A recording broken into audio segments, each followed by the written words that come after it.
आप सभी भी अपने पितरों को ध्यान स्मरण करते हुए एक दीपक जरूर लगाते होंगे। उस दीपक में फूल सा आकृति बनता है या अलग अलग स्वरूप के रूप में बनते हैं, तो उसका क्या अर्थ है? पितरों के नाम के दीपक में हमारे पितर क्या कहना चाहते हैं, इस वीडियो में आपको पूर्ण रूप से जानकारी प्राप्त होगी, तो वीडियो में बने रहिए।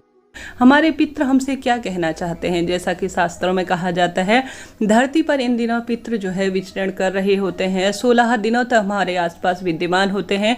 हमारे द्वारा दिया गया अन्नदान, जलदान, भूदान, वह जो है वस्त्रदान इत्यादि स्वीकार करते हैं और तृप्त होकर अंतिम दिन, जिसे सर्वपितृ अमावस्या कहा जाता है, अपने लोक की ओर गमन करते हैं। ऐसे में आप सभी भी देखते होंगे कि प्रत्येक व्यक्ति चाहता है कि उसके पितृ जो है तृप्त हों और पूर्ण रूप से आशीर्वाद दे। पितृ भी हमारे जो है पूर्ण रूप से छोटे से कार्यों से भी तृप्त हो जाते हैं और मनचाहा आशीर्वाद देते हैं। वह चाहते हैं कि उनके वंशज सुखी रहें, संपन्न रहें। परंतु पितृपक्ष हो या किसी भी अन्य दिन, आवश्यक रूप से पितरों के जो वंशज हैं उनका कर्तव्य बनता है, धर्म बनता है कि आवश्यक रूप से कुछ ऐसा करना चाहिए जिससे कि पितरों की छत्र छाया सदा सर्वदा जीवन पर पड़ी रहे। तो ऐसे में आवश्यक रूप से आप सभी को कोशिश करनी चाहिए, सुबह करें या शाम को, ये दोनों समय जब भी आपको समय मिले। हालांकि शाम के समय ज़्यादा शुभ माना जाता है ऐसा करना।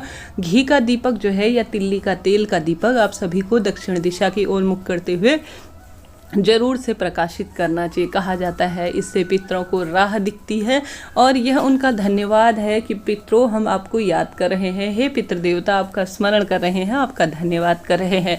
ऐसे में जब उस दीपक के अंदर फूल बनता है तो यह एक विशेष संकेत के रूप में जाना जाता है।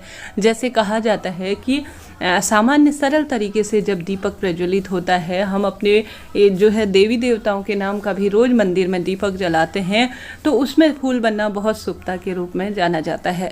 इसके साथ साथ अगर पितरों के नाम का भी दीपक लगता है तो उसमें फूल बनता है, तो यह काफ़ी शुभता के रूप में जाने जाते हैं। हमारे पितृ, हमारे पूर्वज, हम उनके जो कार्य छोड़कर गए हैं, उनका दायित्व छोड़कर वह गए हैं, तो उनका पूर्ण रूप से निर्वाह कर रहे हैं, तो उसका प्रत्युत्तर, उसकी प्रसन्नता किसी न किसी स्वरूप में पितृ जो है किसी न किसी रूप में हम सभी से कुछ कहना चाहते हैं, कुछ संकेत देते हैं, जिसमें वह स्पष्ट रूप से अलग अलग तथ्यों के माध्यम से भी, कई बार स्वप्न में पितृ दिखाई देना भी बहुत जो है किसी न किसी स्वरूप में यह एक और इशारा करता है कि पितृ जो है अतृप्त हैं, कुछ कहना चाहते हैं, कुछ प्राप्त करना चाहते हैं, कुछ शुभ अशुभ होने का वह संकेत भी देते हैं। आप सभी ने जाना होगा, समझा होगा, कई बड़े बूढ़ों के मुख से बात सुनी भी होगी। ऐसे में इन दिनों अगर स्वप्न में पितृपक्ष में आपको पितृ दिखाई दे रहे हैं तो आवश्यक रूप से यह समझिए कि कहीं ना कहीं आप उनके निवृत्त, उनकी प्रिय वस्तु जो है भोजनदान के रूप में करना भूल रहे हैं, उनके नाम का अन्नदान करना भूल रहे हैं। यह पितृ इन दिनों अगर आपको स्वप्न में दिखाई दे रहे हैं, कहीं ना कहीं यह सोच लीजिए कि वह कुछ ना कुछ आपसे अतृप्त अवस्था में होने की बात कह रहे हैं।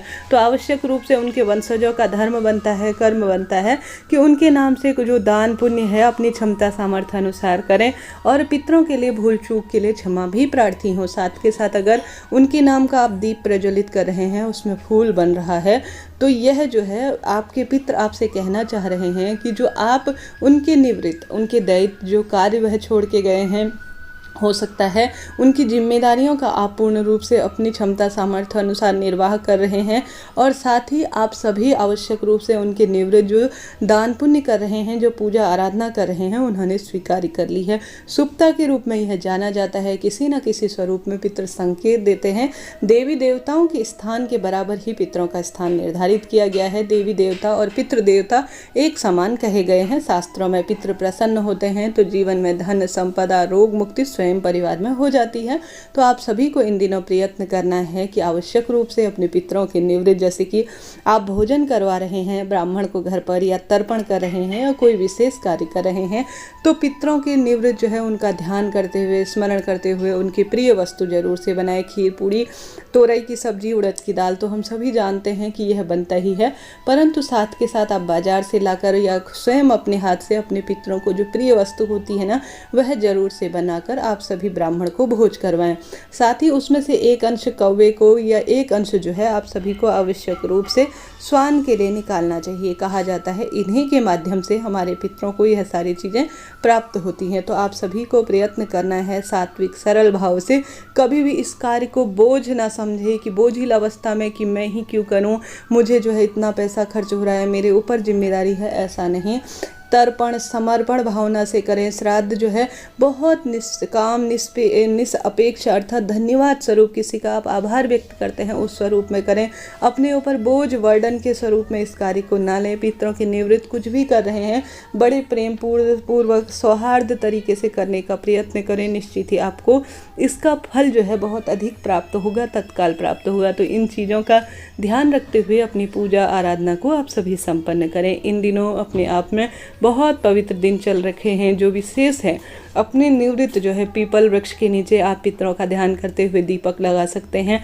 अपने घर के मंदिर में भी आप अगर किसी क्षेत्र में होता क्या है कि अपने घर के ही मंदिर में पितरों के नाम का दीपक लगा सकते हैं। देखिए जगह की कमी है, कोई कारण है तो वहाँ पर भी कोई दिक्कत की बात नहीं। चाहे तो घर के मुख्य द्वार पर लगाएं, चाहे तो मटके के पास लगाएं। इन स्थानों में से एक बस पीपल वृक्ष में और घर पर किसी भी स्थान पर, जो मैंने 3 स्थान बताए, उन स्थानों पर तो आप सभी को दीपक जरूर से इन 16 दिनों में प्रयत्न करना है, नियमित रूप से लगाना है। हालांकि कई कार्य कहे गए हैं, जैसे कि विशेष रूप से जिस दिन आपके घर पर श्राद्ध हो उस दिन तो आप अपने पितरों के निवृत्त कार्य करेंगे ही, परंतु 16 दिनों में कही जाती है ना 7 पुस्तैं होती हैं, उनका किस तिथि पर श्राद्ध किया जाए यह जो है हम नहीं कर पाते। इतना कुछ कहने का अर्थ है कि 3-4 पुस्तक तक ही हम जो है श्राद्ध पक्ष इत्यादि करते हैं, उनके निवृत्त दान पुण्य करते हैं। परंतु इन 16 दिनों में कौन सी तिथि पर उनकी मृत्यु हुई थी उस अनुसार इस नियम को 16 दिन तक लगातार करते हैं, उनका ध्यान करते हुए।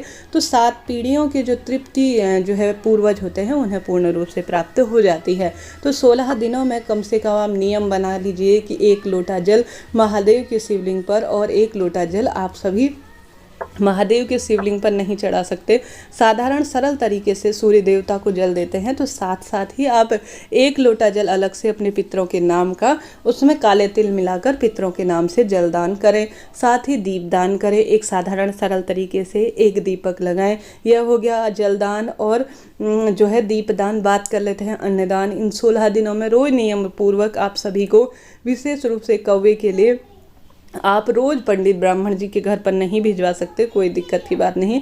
1 मुट्ठी आटा रोज जो है नियमित रूप से चीटी इत्यादि को डाल सकते हैं, कौवे इत्यादि को, स्वान इत्यादि को नियमित रूप से रोटी बनाकर 1 हिस्सा दे सकते हैं।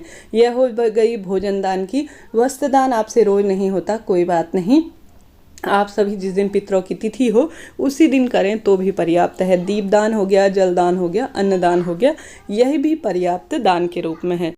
साथ ही इन दिनों बहन, बेटी, भांजे इत्यादि भी बहुत अधिक पाने योग्य कहे गए हैं। अगर आपके क्षेत्र में रहते हैं, शहर में रहते हैं, तो उनको भी श्राद्ध पक्ष में जरूर आमंत्रित कर उन्हें भोजन करवाएं। बहुत शुभ इसे माना जाता है। हर हर महादेव।